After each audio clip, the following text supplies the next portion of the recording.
নমস্কার, গল্পকথাকৃতি চ্যানেলে আপনাদের সবাইকে স্বাগত। আপনারা শুনছিলেন নারায়ণ সান্যালের লেখা তাজের স্বপ্ন উপন্যাস। এর আগেও আমি নারায়ণ সান্যালের লেখা অনেক উপন্যাস আমার চ্যানেলে পাঠ করেছি। আপনারা যদি এখনও শুনে না থাকেন তাহলে এই ভিডিও ডেসক্রিপশানে আমি নারায়ণ সান্যাল নোভেল প্লেলিস্ট বলে একটা লিংক দিয়ে দেব। সেখান থেকে আপনারা সব উপন্যাসগুলির সমস্ত পর্ব শুনতে পারবেন। তাজের স্বপ্ন উপন্যাসের আমরা অন্তিম পর্যায়ে এসে উপস্থিত হয়েছি। আশা করি সমস্ত উপন্যাসটি আপনাদের খুবই ভালো লেগেছে। শুরু করছি আজকের পর্ব। স্টেশনের দিকে কিন্তু শ্রবণা আদপেও যায়নি। বাস স্ট্যান্ডে গিয়ে প্রথম বাস ধরে সে চলেছিল বোম্বাই। পূর্বদিন খবরের কাগজে সে দেখেছিল ডক্টর ভি সদারঙ্গনী বোম্বাইয়ে মনোবিজ্ঞানীদের কি একটা সম্মেলনীতে বক্তৃতা দিয়েছেন। সেই সম্মেলনী এখনও চলছে। ডাক্তার সাহেবকে বোম্বাইতেই পাওয়া যাবে। ইন্ডিয়া গেটের কাছে বিখ্যাত তাজ হোটেল, সেখানেই এসে উঠেছেন ডক্টর ভি সদারঙ্গনী পালিত কন্যাকে নিয়ে। চিকিৎসা বিজ্ঞানীদের নানান প্রতিষ্ঠানে, ক্লাবে, মনোবিজ্ঞানীদের সম্মেলনীতে, বক্তৃতা, পার্টি, ডিনারের নানান আমন্ত্রণে ডাক্তার সাহেবের প্রতিটি মিনিট কর্মচক্রে বাঁধা। 4-5 দিন সকাল সন্ধে ডাক্তার সাহেবের এঙ্গেজমেন্ট প্যাডে একটিও ফাঁক নেই। কিন্তু তারই মধ্যে তাকে সময় করে নিতে হলো। এই উদ্দেশ্যেই তার বোম্বাইয়ে আসা। শ্রবণা যে এভাবে এসে হাজির হতে পারে এটা তিনি আশঙ্কা করেননি। তাকে কোনো প্রশ্ন করলেন না তিনি। কেন এভাবে ছুটে পালিয়ে এসেছে, ডায়েরিটা সে আদেও লিখেছে কিনা, সঙ্গে এনেছে কিনা, কোনো প্রশ্নই তিনি করলেন না। সহজ গলায় বললেন, ভালোই হয়েছে তুমি এসেছো। আমার পক্ষে কাজটা সহজ হবে। কোন কাজ? তোমার বাবাকে খুঁজে বার করা। আমার মনে হয় কোথাও একটা প্রচণ্ড ভুল হয়েছে তোমার।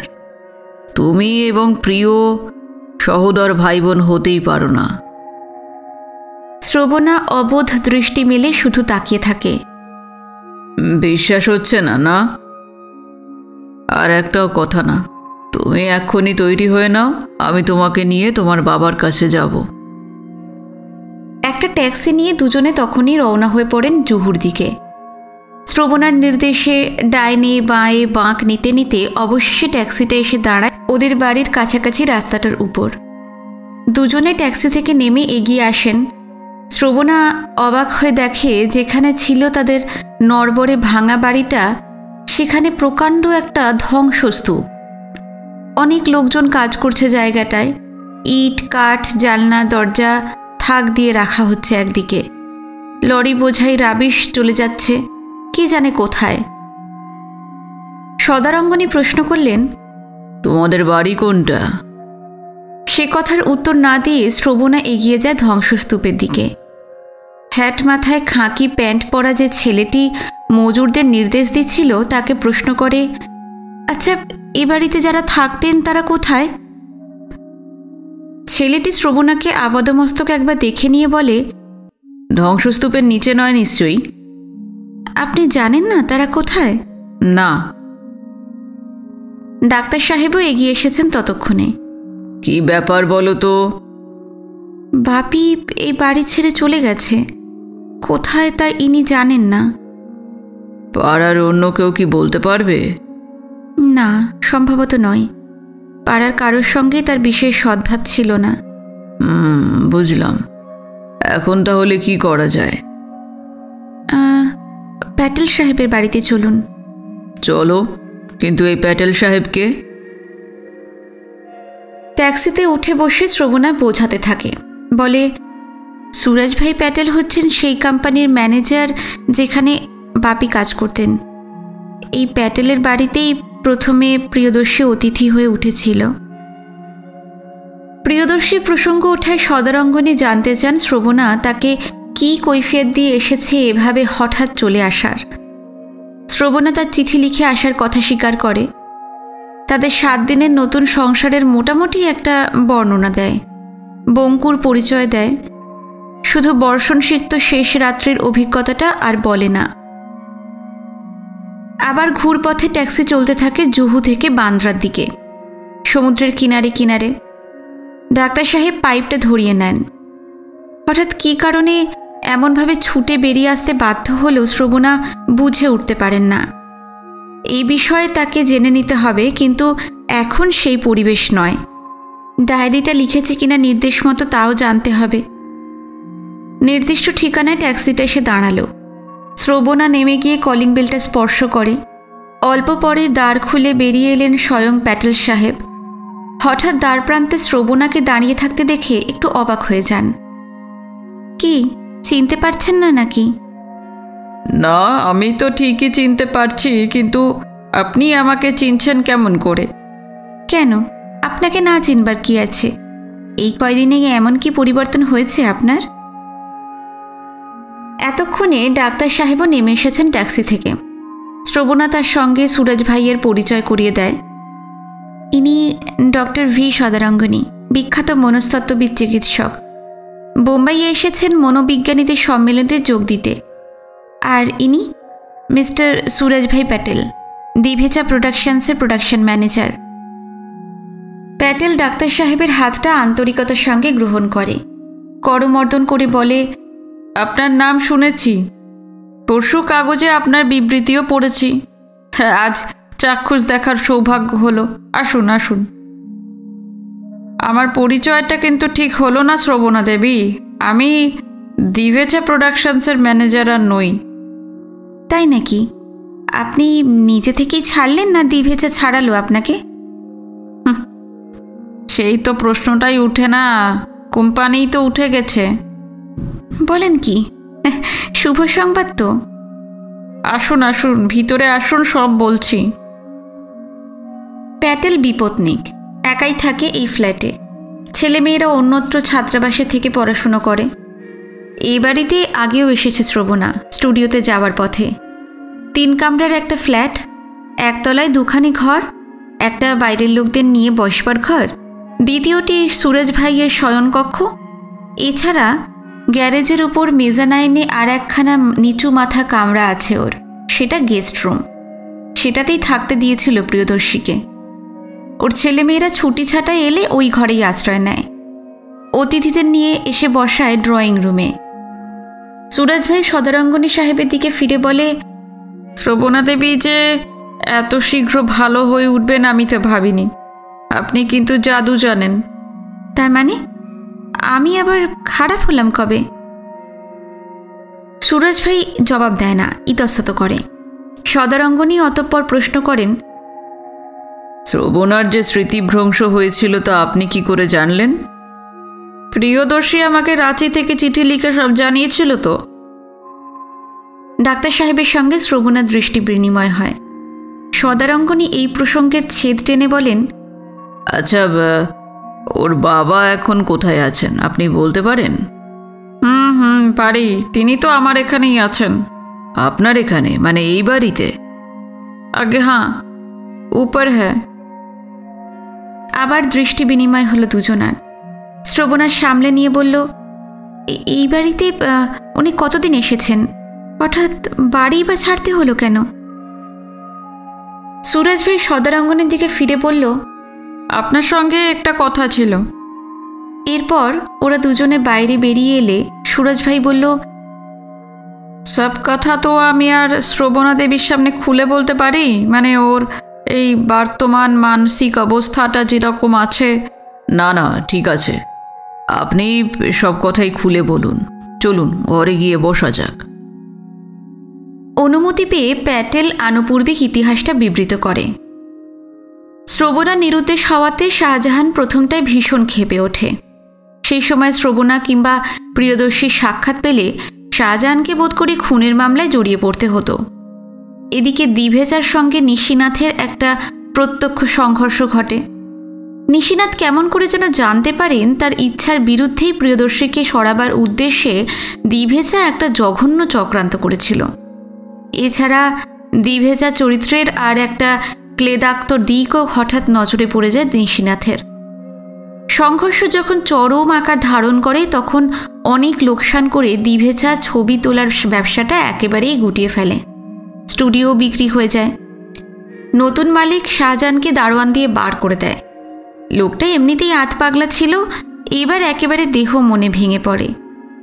এই সুযোগের অপেক্ষাতেই ছিল শাহজাহানের বাড়িওয়ালা। ভাড়াটিয়া উচ্ছেদের শেষ চেষ্টা শুরু করে দিল পূর্ণ উদ্যমে। রাতের অন্ধকারে গলির মুখে কারা এসে শাহজাহানকে প্রচণ্ড প্রহার করল একদিন। নিশিনাথ খবর পেয়ে সুরজ ভাইকে নিয়ে শাহজাহানের সঙ্গে দেখা করলেন। সে তখন শয্যাশায়ী। বাধ্য হয়ে তাকে স্থানান্তরিত করা হলো। সুরজ ভাইয়ের ফ্ল্যাটে একটা বাড়তি কামরা ছিল, আপাতত তাতেই এনে তোলা হয়েছে তাকে। ফিল্ম এমপ্লয়িজ বেনিফিশিয়ারির ফান্ড নামে একটা তহবিল খোলা হয়েছিল কয়েক বছর আগে। নিশিনাথ তার একজন ট্রাস্টি। প্রধানত তারই প্রচেষ্টায় এই পঙ্গু চিত্রশিল্পীর জন্য একটা পেনশনের ব্যবস্থা হয়েছে। শাহজাহান আর বিশেষ নড়াচড়া করতে পারে না, কোনো রকমে উঠে ওই বাথরুম পর্যন্ত যেতে পারে, একতলায় নামতে পারে না। এতদূর শোনার পর ডাক্তার সাহেব প্রশ্ন করলেন, শ্রবণার উপর ওর মনোভাবটা কেমন এখন? সে দেখা করতে এসেছে শুনলে শাহজাহান খুশি হবে না ক্ষেপে উঠবে? একটু ভেবে নিয়ে প্যাটেল বলল, সে কথা বলা তো অসম্ভব, কিন্তু কিছুদিন আগে পর্যন্ত সে তো শ্রবণা দেবীর নামটা পর্যন্ত সহ্য করতে পারছিল না। প্রিয়দর্শীর চিঠিখানা আসার পর। প্রিয়দর্শীর চিঠি শাহজাহান কি দেখেছে? হ্যাঁ দেখা হ্যাঁ। সুযোগ পেলে আমি হয়তো তার কাছে ব্যাপারটা গোপন রাখতাম, কিন্তু সে সুযোগ তো আমি পাইনি। চিঠিটা যখন এসেছিল তখন আমি বাড়ি ছিলাম না। চাকরটা লেটার বক্স থেকে সেটা নিয়ে শাহজাহানকেই প্রথমে দেয়, তাই সেই প্রথম পড়েছিল প্রিয়দর্শীর চিঠি। প্রিয়দর্শী খামে চিঠি দেয়নি? হ্যাঁ দিয়েছিল না। প্রেরকের নামও তো লেখা ছিল, কিন্তু শাহজাহানকে তো আপনি চেনেন না। এইসব শৌখিন এটিকেটের সে ধার ধারে না তো। অম্লান বদনে চিঠিখানা খুলে ওপার লিয়া। কি লিখেছিল প্রিয়দর্শী? यही कि ये শ্রবণা দেবী মানসিক ব্যাধিতে ভুগছেন, মানুষজন চিনতে পারছেন না। আপনার চিকিৎসায় উনি রাঁচিতে আছেন। একটুক্ষণ চুপ করে থেকে ডাক্তার সাহেব কি যেন ভেবে নেন, তারপর বলেন, আপনি শাহজাহানকে আমার পরিচয়টা দিন, বলুন যে আমি দেখা করতে চাই তার সঙ্গে। ও আচ্ছা, তবে শ্রবণা দেবী যে এসেছেন সে কথা জানাবো না? না, জানাবেন না। আপনি বলুন আমি একাই এসেছি। ঠিক হ্যাঁ। প্যাটেল একটু পরে উপরে উঠে যায়। ডাক্তার সাহেব শ্রবণাকে বলে, তুমি দরজার পাশে থাকতে পারো, সব কথাই তুমি জানতে পারবে। তোমার কাছ থেকে গোপন করার তো কিছু নেই। একটু পরে প্যাটেল ফিরে আসে। ডাক্তার সাহেবকে নিয়ে যায় উপরের ঘরে, গ্যারেজের উপর মেজানাইন ঘর। নিচু চাল লম্বাটে ধরনের ঘর। ঘরের শেষ প্রান্তে আর একটা দরজা, বোধহয় বাথরুম আছে সেদিকে। জানলার নিচে চৌকিতে শুয়েছিল শাহজাহান। তার পায়ের কাছে দেওয়ালে টাঙানো রয়েছে একটা বড় অয়েল পেইন্টিং। আর সেই ছবিটি দেখেই চিনতে পারেন ডাক্তার সাহেব। ডাক্তার সাহেব হাত তুলে নমস্কার করেন শাহজাহানকে। একটা টুল টেনে নিয়ে বসেন চৌকির পাশে। শাহজাহান প্রতি নমস্কার করে না, ভ্রুকুটি কুটিল দৃষ্টিতে সদারঙ্গনীকে যাচাই করতে থাকে। ডাক্তার সাহেব বসবার আগেই বলে, আপনাকে এখানে কে পাঠিয়েছে? আমি পাগল নই, আমার চিকিৎসারও কোনো দরকার নেই। আপনি আমাকে বিরক্ত করবেন না। সুরজ ভাই মরমে মরে যায়। ডাক্তার সাহেবের ইঙ্গিতে সে স্থান ত্যাগ করে। অবশেষে সদারঙ্গনী পাইপটা বার করে পাউচ থেকে তামাক বার করতে করতে বলেন, আমি আপনার চিকিৎসা করতে আসিনি। আপনি পাগল যখন নন, তখন আমার মতো ডাক্তারকে রাঁচি থেকে বোম্বাই এনে চিকিৎসা করাতে গেলে কত খরচ হতে পারে তার হিসেবটা নিশ্চয়ই করতে পারবেন। তা কে দিচ্ছে আপনাকে এত টাকা? হ্যাঁ? শাহজাহান অগ্নিবর্ষী দৃষ্টিতে চুপ করে তাকিয়ে থাকে। পাইপটা ধরিয়ে ডাক্তার সাহেব বলেন, আমি এসেছি এই যে ছবিখানা, এর সম্বন্ধে আলোচনা করতে। পাইপটা উঁচু করে উনি ছবিখানা দেখিয়ে বলেন, বটে, কিন্তু আমি আপনার মতো অর্বাচীন চিত্ররসিকের সঙ্গে ওই শিল্পকর্মটি নিয়ে আলোচনা করব এই ধারণা হলো কেন আপনার? আমার ধারণা আপনার নিজের গরজেই তা আপনি করবেন।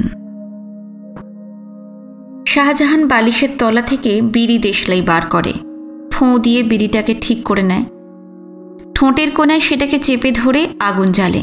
তারপর এক মুখ ধোঁয়া ছেড়ে বলে, এইখানেই তো আপনার ভুল হয়েছে। আপনার পেশেন্ট মূল্য কি বাঁচলো তাতে আমার কোনো গরজ নেই। আমার পেশেন্ট মানে যে মেয়েটি তার অথর্ব পঙ্গু বাপকে ফেলে নাগরের হাত ধরে পালিয়ে গিয়েছিল এবং আপনার পাগলা গারদে আটকে আছে। কিন্তু আপনারও যে ভুল হলো শাহজাহান সাহেব, আমার পেশেন্ট আপনার মেয়ে শ্রবণা নয়, তার মা মমতা। একেবারে চুপ করে যায় শাহজাহান। বার কতক হুস হুস করে বিড়ি টানে, তারপর হঠাৎ হো হো করে হেসে উঠে বলে, কথার প্যাচে আমাকে কাবু করতে পারবেন ভেবেছেন? হ্যাঁ, মমতাকে তো আপনি দেখেননি, চেনেন না, নাম শুনেছেন শুধুমাত্র শ্রবণার কাছে। এই ছবিটির কথাও তার কাছে শুনেছেন, আর এই ছবিটি জীবনে আপনি প্রথম দেখলেন। সদারঙ্গনী চুপ করে শুনে যান। বিজ্ঞের হাসি হেসে শাহজাহান আবার বলে, কি হলো, কথা বলছেন না যে? এই ছবির কোনো কপি আপনার মেয়ের কাছে ছিল? না। কেন? ডাক্তার সাহেব পাশে রাখা ফোলিও ব্যাগ থেকে কাগজ মোড়ানো একটা ছবি বার করে শাহজাহানের হাতে দিলেন নিঃশব্দে। তাহলে এটা কি? প্যাকেটের মোড়কটা খুলে শাহজাহান স্তম্ভিত হয়ে যায়, বলে, এই ছবিটা আপনি কোথায় পেলেন? আপনার স্ত্রীর কাছে। সে বেঁচে আছে? ডাক্তার সাহেব নির্বাক বসে থাকেন।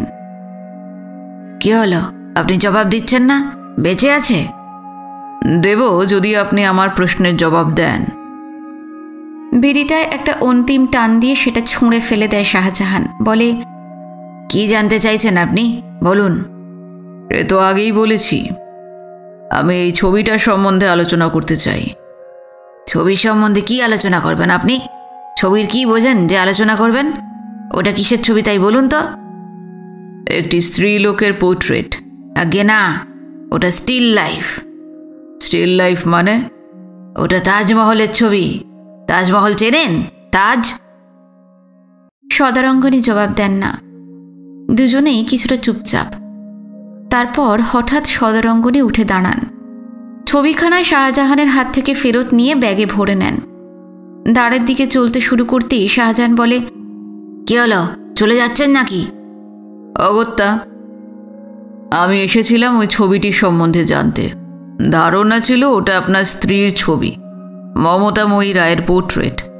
তা যখন নয়, তখন আর সময় নষ্ট করে কি হবে। শাহজাহান দ্বিতীয় একটি বিড়ি বার করে, বলে, আপনি বসুন। সদারঙ্গনী আবার ফিরে এসে বসেন। দ্বিতীয় বিড়িটা ধরিয়ে শাহজাহান বলে, আমি বাজে কথা বলিনি, অন্য কেউ বুঝবে না, কিন্তু আপনি তো পণ্ডিত ব্যক্তি, আপনি বললেও বুঝতে পারেন। বিড়িতে বার কয়েক টান দিয়ে বলে, কোনো শিল্পকর্মেরই বস্তুগত মূল্যমান বলে কিছু থাকতে পারে না। আর্টের ইন্ট্রিনসিক ভ্যালু বলে কিছু নেই। চিত্রের বেলায় চিত্রকর আর দর্শকের বোধের নিরিখেই তার মূল্যের বিচার। এই মনে করুন, আমি একটা ফুলের পাপড়ি আঁকতে গেলুম, কিন্তু আঁকার পর আমার সন্দেহ হলো ভুল করে একটি রমণীর অধর এঁকে ফেলেছি বুঝিবা, এবং মনে করুন তারপর যখনই আমি সেই ছবিটির দিকে তাকাই, একটি অভিমান ক্ষুব্ধা রমণীর অধর বই আর কিছুই দেখি না। এই ক্ষেত্রে আমার কাছে সেটা কিসের ছবি হবে, ফুলের পাপড়ির না নারীর অধর? আপনিই বলুন। আমার তো বলার পালা নয়, আমার শুধু শোনার পালা। তবে শুনেই যান। আপনারা মনে করেন শিল্পকর্ম মাত্রই অনড়, স্থির, অনুভব করতে পারেন না যে তারও বিবর্তন থাকতে পারে, বিশ্বাস করেন না যে তারও রূপ বদলায়। ডোরিয়ান গ্রের ছবি আপনাদের কাছে গল্প কথা ছাড়া কিছু নয়, কিন্তু শিল্পীর কাছে শিল্পের রূপ বদলায়। কোনো রমণীর চিত্র তাজের স্বপ্নে রূপান্তরিত হতে পারে। মেনে নিলাম, কিন্তু আপনি নিজেই বলেছেন চিত্রের মূল্যমান নির্ভর করে চিত্রকর এবং দর্শকের বোধের নিরিখে। এক্ষেত্রে দর্শক যদি চিত্রকরের সঙ্গে একমত না হয়, আপনি তাকেই বা দোষ দেবেন কেমন করে? না, দোষ দেব না। সেক্ষেত্রে দর্শকের কৌতূহল চরিতার্থ করবার দায়ও আপনার। কেন ওর ওষ্ঠপ্রান্তে ওই ছলনাময়ীর হাস্য? কেন ওর দৃষ্টিতে ওই কৌতুকময়ী লাস্য? প্রশ্ন করার হক আছে আপনার, বলবো। আপনাকেই সব বলবো কথা। এই কথা জীবনে কখনো কাউকে বলিনি, আর তো বেশি দিন নেই। সে হারামজাদির জ্ঞান বুদ্ধি যদি কোনোদিন ফিরে আসে তাকেও বলবেন, তাহলে সেও হয়তো বুঝবে বাপি লোকটাকে যতখানি ঘৃণা সে করত, অতটা হয়তো তার বাপির পাওনা ছিল না। কিন্তু একটা কথা আমাকে শুধু বলুন, মমতা কি বেঁচে আছে? ডাক্তার সাহেব জবাব দেন না, নীরবে পাইপ টেনে চলেন। ঠিক আছে, আপনার এখন শোনার পালা চলছে। আমি বক্তা, আপনি শ্রোতা। শুনুন তাহলে হিমাদ্রি রায়ের গল্প। জানলা দিয়ে দূর নীলাকাশের দিকে দৃষ্টি মেলে শাহজাহান তার গল্প শুরু করে। প্রথম থেকেই তার কোনো জড়তা ছিল না, কোনো লজ্জা, কোনো সংকোচ এসে তাকে বাধা দিল না। যেন তার লেখা একটা গল্পের প্লট বলে চলেছে উর্দু সাহিত্যিক শাহজাহান। দ্বারের বাইরে উৎকর্ণ হয়ে অপেক্ষা করে শ্রবণা। দূর বাংলা মুলুকে কলকাতার কাছাকাছি চন্দননগরে তার দেশ। বনেদি জমিদার বাড়ি, দোল দুর্গোৎসব লেগেই থাকত সেই বাড়িতে। একান্নবর্তী বৃহৎ পরিবার, চক মেলানো বিরাট দালান, হুগলি জেলার বিস্তীর্ণ সোনা ফলানো ধানি জমি ছিল ওদের। আয় ছিল জলকর থেকে। পূর্বপুরুষেরা 2 হাতে ব্যয় করতেন, 4 হাতে আদায় করতেন। এমনি এক সম্ভ্রান্ত বনেদি পরিবারে জ্যোতির্ময় রায়ের মধ্যম পুত্ররূপে জন্মগ্রহণ করেন হিমাদ্রি রায়। অত বড় একান্নবর্তী বৃহৎ পরিবারে যে কয়জন স্কুলের গণ্ডি পেরিয়ে কলেজে চৌকাট মারিয়েছেন তা হাতে গুনে বলা যায়। লেখাপড়ার চর্চা মোটেই ছিল না সেই পরিবারে। দৈত্যকুলে প্রহ্লাদের মতো হিমু রায় একবারও না ঠেকে টপারটপ স্কুলের ধাপগুলো পার হয়ে ভর্তি হলো হুগলির মহসিন কলেজে। ছোটবেলা থেকেই ছবি আঁকার দিকে তার ঝোঁক, মডেল গড়ার শখ। হিমু রায়ের ঘরে রং তুলি, ইজেল, কাদা মাটি, প্লাস্টার অফ প্যারিসের স্তূপে এমন অবস্থা হয়ে থাকতো যে মনে হতো শয়নকক্ষ নয়, সেটা কোনো আর্টিস্টের স্টুডিও। কি একটা মডেলের হাত বাড়ির ঝি অসাবধানে ভেঙে ফেলেছিল, সেই অপরাধে হিমু রায় কাউকে ঢুকতে দিত না তার ঘরে। ফলে ঝাঁট পড়ে না ঘরে, পাল্টে দেয় না কেউ বিছানার চাদর, এমনকি মাকেও পর্যন্ত সে ঘরে ঢুকতে দিত না। অনেক চেষ্টা চরিত্র করেও যখন কিছু হলো না, তখন হাল ছেড়ে দিলেন জাহ্নবী। খুব কিছু দুঃখ ছিল না তার, কারণ ছবি আর মূর্তিগুলো নিয়েই মত্ত ছিল তার ঘরমুখী ছেলে। এই বয়সে ও পরিবারের ছেলেদের সচরাচর অন্যান্য যেসব আনুষঙ্গিক দোষ দেখা যেত, হিমু রায়ের সেই সব বালাই ছিল না। মাছ ধরায় তার উৎসাহ নেই, সে মদ খায় না, মেয়ে মানুষের দিকে চোখ তুলে তাকায় না, এমনকি সিগারেটটা পর্যন্ত খায় না ছেলেটা। ঘর কোনো ছেলেটা যখন কলেজ থেকে নাম কাটিয়ে ঘরে এসে বসলো, তখন হিমু রায়ের কাকা আহত হলেও ওর মা জাহ্নবী দেবী খুব বেশি দুঃখিত হননি। জ্যোতির্ময় রায় মারা গিয়েছেন তখন তার ছোট ভাই মৃন্ময় রায় তখন বাড়ির কর্তামশাই। হিমু একদিন তাকে গিয়ে ধরল, আমি কলকাতার কলেজে ভর্তি হব। কেন? মহসিন কলেজে কি অসুবিধা হচ্ছে?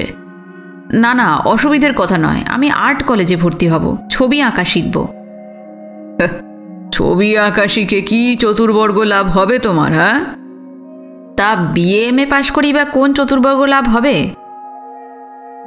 হিমু রায়ের কথাই ছিল ওই রকম, ভয় ডর তার ছিল না একেবারেই। কর্তামশাইয়ের সামনে এমন মুখে মুখে কথা বলতে আর কেউ সাহস করত না। শেষ পর্যন্ত কর্তা রাজি হলেন। হিমাদ্রি রায় গিয়ে নাম লেখালো সরকারি আর্ট কলেজে। হিমুরা 3 ভাই 1 বোন। বোনের বিয়ে আগেই হয়ে গিয়েছিল। হিমুর দাদারও বিয়ে হলো। হিমু ফতোয়া জারি করেছিল বিয়ে সে করবে না, তাই ওর ছোট ভাই বীরেশের বিয়ের সম্বন্ধ হচ্ছে। এমন সময় এমন একটা ঘটনা ঘটল যাতে মোড় ঘুরে গেল ওর জীবনে। হিমাদ্রির মেসমশাই ছিলেন পণ্ডিত ব্যক্তি, জাহ্নবী দেবীর আপন নয় সৎ বোনের স্বামী। বিজয়ায় একখানি করে বাৎসরিক প্রণামী আশীর্বাদীর আদান প্রদান ছাড়া বিশেষ যোগাযোগ ছিল না দুই পরিবারে। হিমাদ্রি তো তার মাসি অথবা মেশোকে জীবনে কখনো চোখেই দেখেনি। শুনেছিল মেসমশাই ছিলেন দর্শনের অধ্যাপক, এলাহাবাদের কোনো কলেজে অধ্যাপনা করতেন। হঠাৎ কদিনের জ্বরে ওর মাসি এবং মেশো 1 মাসের মধ্যেই মারা গেলেন। যতই জানাশোনা না থাক, এমন বিপদে জাহ্নবী চুপ করে থাকতে পারলেন না। সংবাদ প্রাপ্তিমাত্রই তিনি রওনা হলেন এলাহাবাদ। হিমাদ্রি মাকে নিয়ে গেল। মাস্তুত বোন মমতাময়ীকে সেই প্রথম দেখল জীবনে চরম দুঃখের দিনে। অতিথিদের সে আমন্ত্রণ জানায়নি, তাদের সেবা যত্ন করেনি, মামুলি কুশল প্রশ্নটা পর্যন্ত জিজ্ঞাসা করেনি। দুঃখের চরম আঘাতে সে মুখ হয়ে গিয়েছিল। কান্নার উৎস বুঝি ফুরিয়ে গিয়েছিল তার। তৈলভূষিত রুক্ষ কেশদাম, বিনা কাজলে কালো 2টি ভাষাহীন চোখ আর সর্বাবয়বে বিষাদের একটা ব্যঞ্জনা। মমতাময়ীকে দেখে 1 মুঠো বাসি শিউলিস ফুলের কথাই মনে পড়েছিল হিমাদ্রি রায়ের। ওরা চন্দননগরে ফিরে এলো। রায়বাড়িতে আশ্রয় লাভ করল অনাথ মেয়েটি। মমতা ছিল বাপ মায়ের একমাত্র সন্তান। অত্যন্ত আদুরে মানুষ, স্কুলে পড়েছিল সে। হিমাদ্রি মাকে ধরে পড়ে এখানেও মমতাকে স্কুলে ভর্তি করিয়ে দিতে হবে। কিন্তু তা কেমন করে সম্ভব? রায়বাড়ির কোনো মেয়ে 7 জন্মে স্কুলে পড়েনি। গৃহশিক্ষকের কাছে তাদের অক্ষর পরিচয় হতো, নামতা আর শুভঙ্করীর আর্যা মুখস্থ করতে হতো। তারপর ফ্রক ছেড়ে শাড়ি ধরলেই তাদের গহনা আর রাঙাচেলিতে প্যাক করে শ্বশুরবাড়িতে পাচার করার চিরাচরিত ব্যবস্থা ছিল। ফলে এই প্রস্তাবে রায়বাড়ির কর্তৃপক্ষ সায় দিতে পারলেন না। হিমাদ্রি রায়ও নাছোড়বান্দা, বোনকে সে স্কুলে ভর্তি না করে ছাড়বে না। শেষ পর্যন্ত কর্তামশাইকে এই বিরোধে মীমাংসা করতে এগিয়ে আসতে হলো।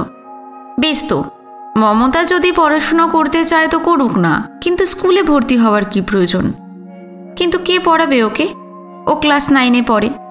রমা, মীরার মাস্টারমশাই কি ওকে পড়াতে পারবেন? কর্তামশাই বললেন, তাহলে হিমু পড়াক।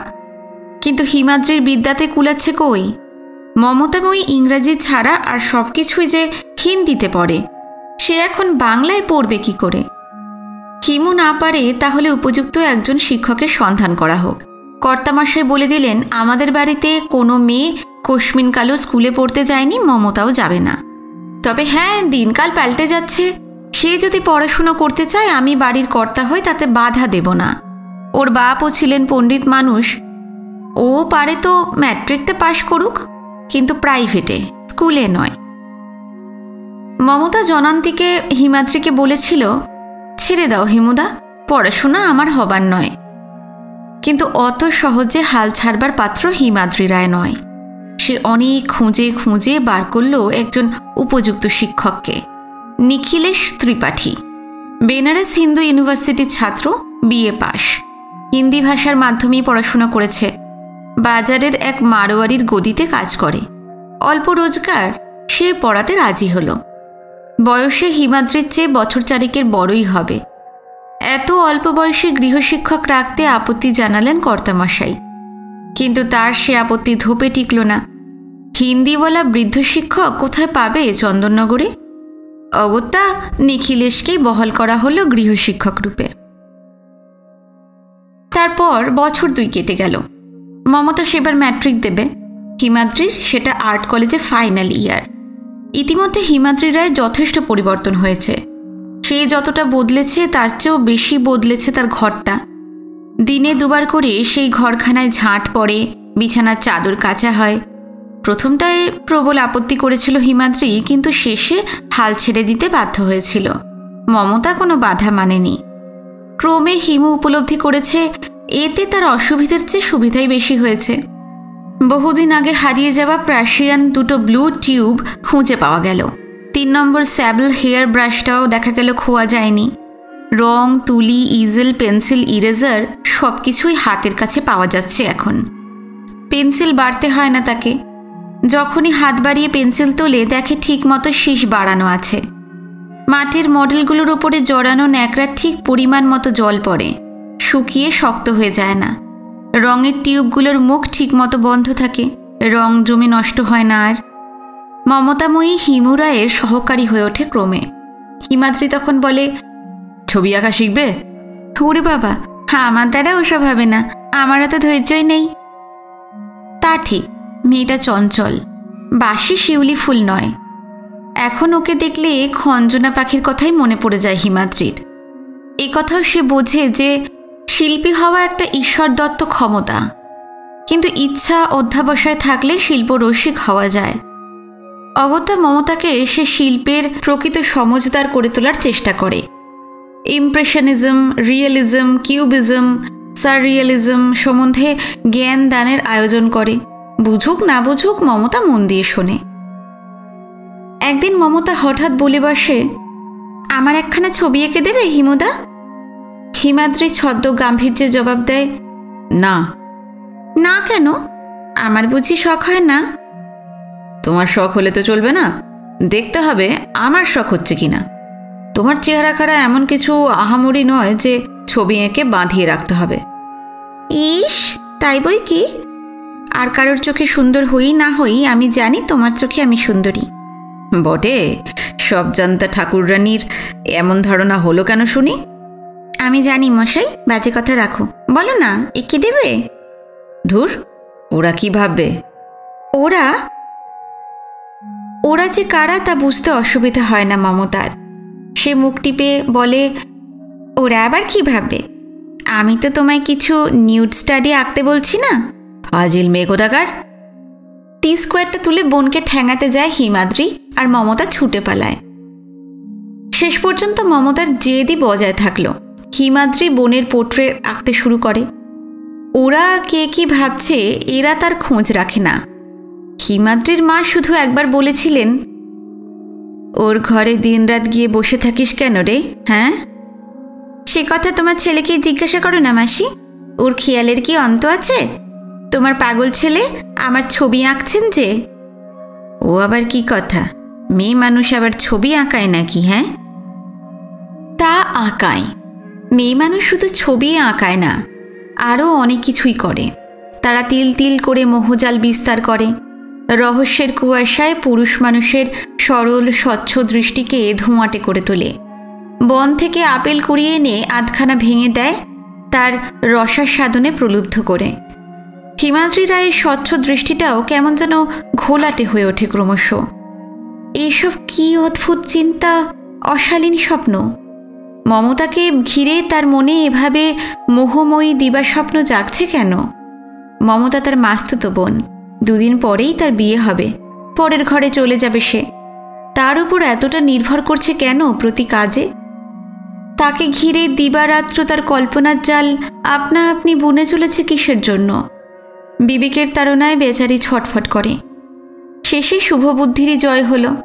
হিমাদ্রি সংযত হলো, নিজেকে গুটিয়ে নিল। কেমন যেন একটা অপরাধ বোধে নিজের বিবেকের কাছেই সে অপরাধী হয়ে গেল। মমতাময়ী অত্যন্ত বুদ্ধিমতী। হিমাদ্রির মনের প্রতিটি কথা সে বুঝি অনায়াসেই পড়তে পারে। তার প্রতিটি হাসি, প্রতিটি কান্নার ইতিকথা বলে দিতে পারে। ধরা দেওয়া না দেওয়ার সীমান্তলোকে সে এমন সন্তর্পণ পদসঞ্চারে ঘোরাফেরা করে যে হিমাদ্রি আরও পাগল হয়ে ওঠে।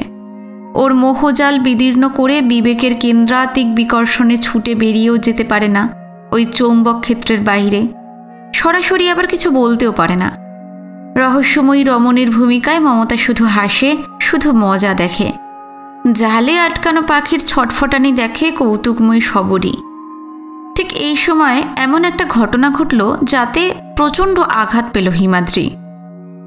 মমতাময়ীর অঙ্কের খাতা থেকে আবিষ্কৃত হলো একখানি প্রেমপত্র নিখিলেশের, অর্থাৎ মমতার পূজ্যপাদ মাস্টার মশাইয়ের। কথাটা জাহ্নবীর কানে গেল, কর্তার কানে অবশ্য ওঠেনি। অনাথা মেয়েটিকে বেশি শাসন করা গেল না, যদিও চিঠির ভাষা থেকেই বোঝা যায় এই পক্ষে যথেষ্ট প্রশ্রয় না থাকলে এতদূর সাহস হতো না ও তরফের। চিঠিখানি মমতার পূর্বপত্রের প্রত্যুত্তর। মাস্টারমশাইকে বিদায় দেওয়া হলো অন্য অজুহাতে, প্রকাশ্যে স্বীকারই করা হলো না ব্যাপারটা। মমতাকে অবশ্য গোপনে ডেকে শাসন করলেন জাহ্নবী, হিমুর মা।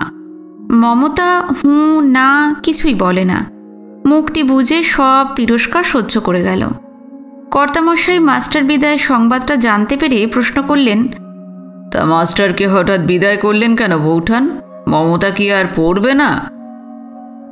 মাথার ঘোমটা আর একটু টেনে নিয়ে জাহ্নবী উত্তরে বলেছিলেন, পড়বে না কেন, তবে মেয়ে তো বড় হয়েছে, এখন আর বাইরের লোকের কাছে পড়া ঠিক নয়। ওই হিমুই ওকে পড়াবে এবার থেকে। কিন্তু হিমু যে হিন্দি জানে না। পরীক্ষার তো আর 2 মাস বাকি আছে, যা পারে ওই পড়াবে। কিন্তু আপনি এখন থেকেই মমতার জন্য পাত্রের সন্ধান করুন। পাত্রের সন্ধান তো আমি করছি। মদনপুরের মুখুজ্জি মশাই আগামী বুধবার ওকে দেখতে আসছেন। মুখুজ্জি মশাইয়ের ছেলেটির কথা তো আপনাকে আগেই বলেছি, বনেদি ঘর, ছেলেটিও শিক্ষিত। হিমাদ্রি কিন্তু রাজি হলো না বোনকে পড়াবার ভার নিতে। জাহ্নবী ক্ষুণ্ণ হলেন, রুষ্ট হলেন, তবু হিমাদ্রি তার মত পরিবর্তন করে না। শেষে মমতাকেই পাঠিয়ে দিলেন তিনি দাদাকে রাজি করাতে। মমতা ঘরে এসে দেখে হিমাদ্রি এক মনে একটা ছবিকে মাউন্ট করছে। যে পরিমাণ সারা শব্দ তুলে মমতা ঘরে ঢুকেছে তাতে মুনি ঋষিরও ধ্যান ভেঙে যায়, কিন্তু হিমাদ্রির একাগ্রতা নষ্ট হলো না। মাসিমা জিজ্ঞাসা করতে বললেন আমি পরীক্ষা দেব কিনা। তুমি পরীক্ষা দেবে কিনা আমি কি করে জানবো? বারে আমাকে পড়া দেখিয়ে দেবে কে? আমি আর মাস্টার খুঁজে দিতে পারবো না। তাহলে তুমি নিজে পড়াও না আমাকে। না। আহা, আমি তো আর আমার গোটা দেহের ভারটা নিতে বলছি না, আমাকে পড়ানোর ভার নাও। প্রগল্ভতারও একটা সীমা আছে মমতা। মমতা কিন্তু রাগ করে না, মোহময়ী হাসি হেসে বলে, তা তুমি এত চড়ছ কেন? নিখিলেশ তো আর তোমার রাইভাল নয়। মমতা হায় হায় হায়, আমি কি বোকা, একেবারে বুঝতে পারিনি। তা আমারই বা কি দোষ বলো? তুমি কি আমাকে বুঝবার সুযোগ দিয়েছ কখনো? কি বলতে চাইছো তুমি? বলছি, তুমি ভারী হিংসুটে। তা বেশ তো, ঘরের মধ্যেই যদি প্রেম করার লোক পাই, বাইরের লোকের দিকে নজর দেব কেন বলো তো? হিমাদ্রির ইচ্ছে করে ওর চুলের মুঠি ধরে আচ্ছা করে ঘা কতক দিয়ে দেয়, কিন্তু সেই ইচ্ছেকেও সে দমন করে। কারণ ঠিক সেই মুহূর্তেই ভেজানো দরজা খুলে ঘরে ঢুকলেন জাহ্নবী। অগ্নিবর্ষী দৃষ্টি নিক্ষেপ করে বললেন, মমতা, ছি ছি ছি, তোমাকে বারণ করে দিচ্ছি, এই ঘরে তুমি আর আসবে না। কি কালসাপিনা ঘরে এনেছি আমি? হ্যাঁ, যাও, এক্ষুনি চলে যাও এখান থেকে। কিন্তু মা, ওর পরীক্ষার যে মাত্র 1 মাস বাকি, আমি না দেখিয়ে দিলে? চুপ কর তুই, লজ্জা করে না তোর? হ্যাঁ, ও না তোর ছোট বোন। মা, কি বলছো তুমি? এ নিয়ে আর একটা কথাও নয়, ওর সঙ্গে কোনো ছুতোয়া তুই কথা বলবি না।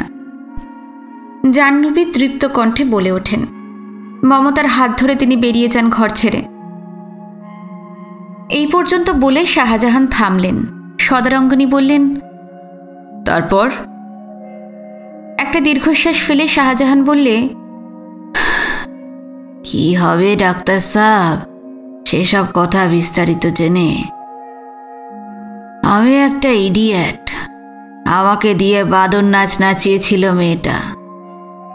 নাম তো ছিল মমতাময়ী, আমি কাব্যি করে বলতাম ছলনাময়ী।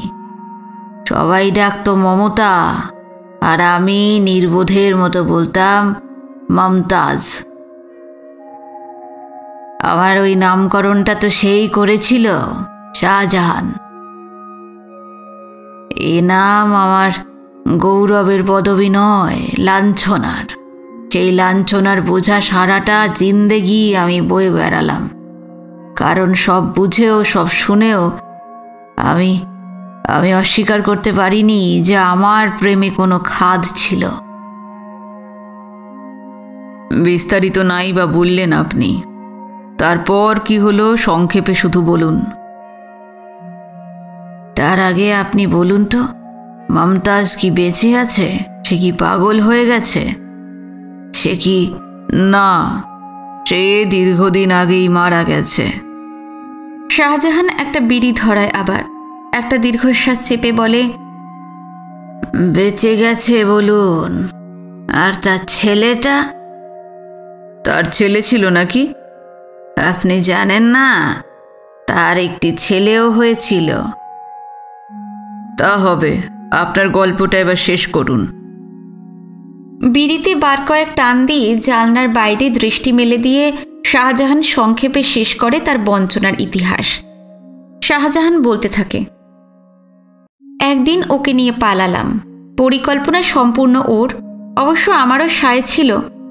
আমার মা যদি সে রাত্রে এসে ওভাবে আমার সংকোচটা না ভেঙে দিতেন, যদি আমাদের দেখাশোনার মেলামেশার পথে ওভাবে পাহারা না বসাতেন, তাহলে বোধহয় এতটা বেপরোয়া আমি হতাম না। কিন্তু যে মুহূর্তে আমি বুঝলাম আমার শুভ বুদ্ধির উপর, আমার চরিত্র বলের উপর আমার মা আস্থা রাখতে পারছেন না, বাহ্যিক বাধা আরোপ করে আমাকে মমতাজের কাছ থেকে দূরে রাখতে চাইছেন, সেই মুহূর্তে আমিও ভিতরে ভিতরে বিদ্রোহী হয়ে উঠলাম। মমতাকে আমার ঘরে আসতে দেওয়া হতো না, মমতাকে আমার সঙ্গে কথা বলতে দেওয়া হতো না। আমার মা বস্তুত আমাদের দুজনকেই নজরবন্দি করে ফেললেন। মমতাকে দেখে গেল কোনো এক মুখুজ্জে মশাই। মেয়ে অপছন্দ হবার নয়, তার উপর আপদ বিদয় করার শুভবুদ্ধির প্রেরণায় আমার মা আশাতীত যৌতুক স্বেচ্ছায় দেবার প্রতিশ্রুতি দিয়ে বসলেন। বিয়ের দিন স্থির হয়ে গেল। নিভৃতে মমতার সঙ্গে দুটো কথা বলবার জন্য পাগল হয়ে উঠলাম আমি, কিন্তু মায়ের সতর্ক পাহারা ডিঙিয়ে সেই সুযোগ পেলাম না। আমার তখন এমন অবস্থা যে ভালো মন্দ বোধ আমার তিলমাত্র অবশিষ্ট ছিল না। সে আমাকে সম্পূর্ণ মন্ত্রমুগ্ধ করে ফেলেছিল। কথা বলতে পারছি না, কিন্তু দূর থেকে তাকে দেখতেও পাচ্ছি না। ওর চোখের ভাষায় আমি ওর মনের কথা পড়তে পারতাম। চোখে চোখে আমাদের পরামর্শ হতো, চোখে চোখেই আমি ওকে আশ্বাস দিতাম। মায়ের এই বাধা নিষেধের কদর্য বেড়াটাকে ভেঙে ফেলবার যখন কোনো পথই দেখতে পাচ্ছি না, বিদ্রোহীর ভূমিকায় অবতীর্ণ হবার কোনো সুযোগের সন্ধানই যখন পাচ্ছি না, তখন পেলাম মমতাজের গোপন পত্র, ঘর ছাড়ার মন্ত্র। সুনিপুণ পরিকল্পনাকারের মতো সে সব কিছু গুছিয়ে লিখেছিল। সঙ্গে কি নিতে হবে, কোন ট্রেন ধরে যাব আমরা, কোথায় যাব, রাত কতটার সময় সুটকেস হাতে খিড়কির দরজার কাছে হাজির থাকতে হবে আমাকে, সব কিছু।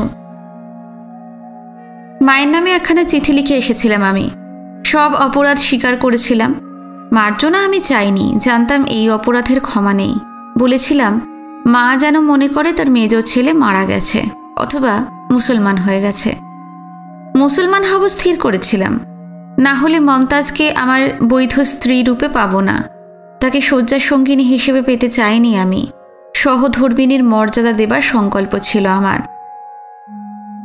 ভোররাতের প্রথম লোকাল ধরে এসেছিলাম আমরা হাওড়া স্টেশনে। সঙ্গে ছিল একটা সুটকেস আর ওই ছবিখানা। প্রথম ট্রেনেই রওনা দিলাম হাওড়া থেকে কাশিতে। কোথায় উঠব, কোথায় থাকব, কার কাছে যাব, কেমন করে ঘর ছাড়া দুটি মানুষের গ্রাসাচ্ছাদনের ব্যবস্থা হবে, সে চিন্তা ছিল না। মমতাজ বলেছিল আমার গায়ে যা গহনা আছে তাতেই 2-1 মাস চলে যাবে, এছাড়া আর কোনো পথ নেই। পথ সত্যি ছিল না, কারণ মুখুজ্জে পরিবারের বধূ হয়ে মমতার চলে যাবার দিন আর বাকি ছিল না একেবারেই। বস্তুত পাকা দেখার পূর্বদিন রাত্রেই আমরা বাড়ি ছাড়লাম। এতখানি বলার পর শাহজাহান আবার চুপ করে যায়। বেশ বোঝা যায় এই অধ্যায়টা তার কাছে শুধু বেদনার। বারে বারে তাই ক্লান্ত হয়ে সে থেমে পড়ছে, কিন্তু সদারঙ্গনের উপায় নেই। শেষ পর্যন্ত জেনে নিতে হবে তাকে। বলেন, আপনারা দুজনে বেনারসে এলেন? হ্যাঁ, এলাম। অগতির গতি কাশীধাম। কোনো ধর্মশালায় প্রথমটা উঠব ভেবেছিলাম, মমতা বলল না, আমরা উঠব বেনারস লজে। কি একটা ঠিকানাও বাড়িয়ে ধরে সে। কি ব্যাপার, আমার একটা খটকা লাগে। প্রশ্ন করি, এর আগে তুমি বেনারসে এসেছো নাকি? মমতা আমার কথাটা শুনতে না পাওয়ার ভঙ্গি করে নিজের সুটকেসটা তুলে নিয়ে এগিয়ে যায় ওই স্টেশনের দিকে। একটা টাঙা নিয়ে দুজনে এসে পৌঁছালাম হোটেলে। সেখানে আমার জন্য অপেক্ষা করছিল একটা চরম বিস্ময়। এমন রোম্যান্টিক নাটকটার যবনিকা যখন নেমে এলো, দেখি সেটা একটা প্রচণ্ড প্রহসন।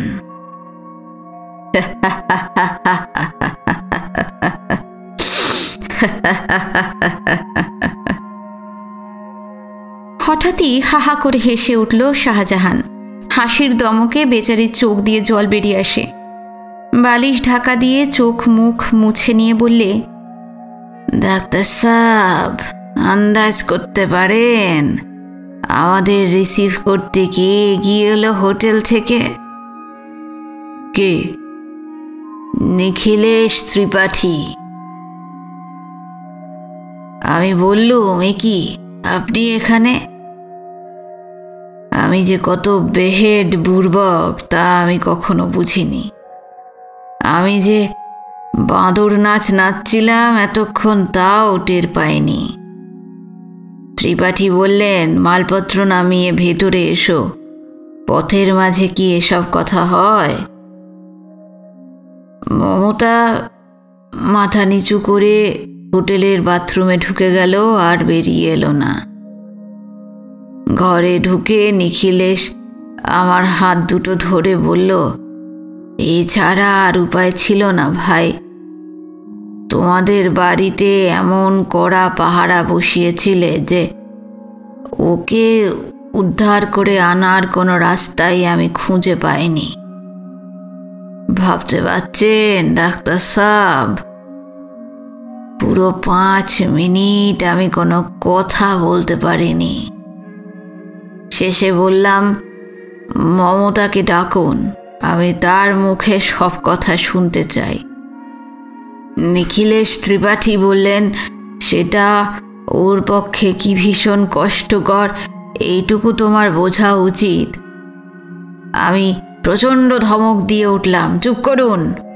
সে যদি এসে সব কথা স্বীকার না করে আমি চেঁচিয়ে লোক জোগাড় করব।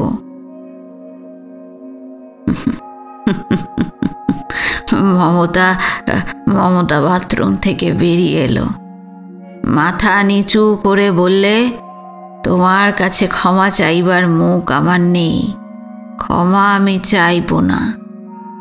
অভিশাপ ছাড়া আর কিছু দিতে পারবে না আজ তুমি, আমি জানি, কিন্তু এছাড়া বাঁচবার আর কোনো পথও আমি দেখতে পাই না।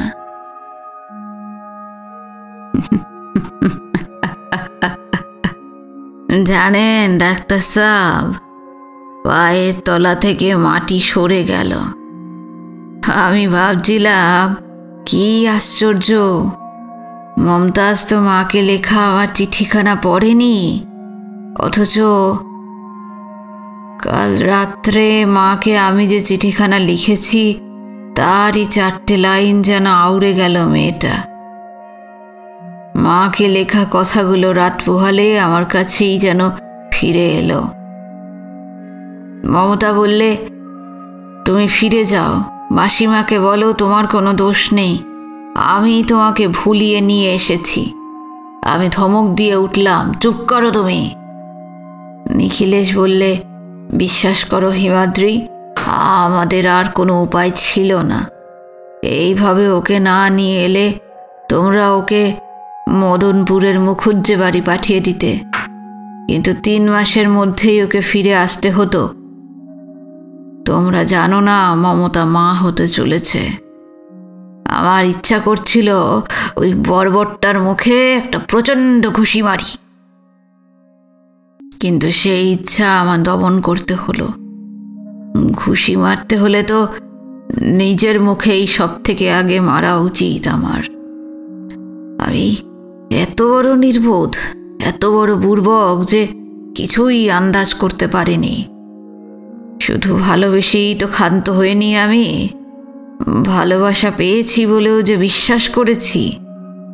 মমতা নিখিলেশের সন্তানকে জন্ম দিতে চলেছে শুনে আমি কতক্ষণ চুপ করে দাঁড়িয়েছিলাম জানি না। সম্বিত ফিরে পেলাম নিখিলেশের প্রশ্নে। নিখিলেশ জিজ্ঞাসা করল, তুমি কি পরের ট্রেনেই চন্দননগর ফিরে যাবে? আমি বললাম, আমি কোথায় যাব কি করব তোমাদের ভাবতে হবে না, তবে আমি এখনই এই স্থান ত্যাগ করছি। সুটকেসটা হাতে তুলে নিই, তারপর কি ভেবে ওই ছবিখানাও হাতে তুলে নিলাম। হঠাৎই হাসি পেল আমার।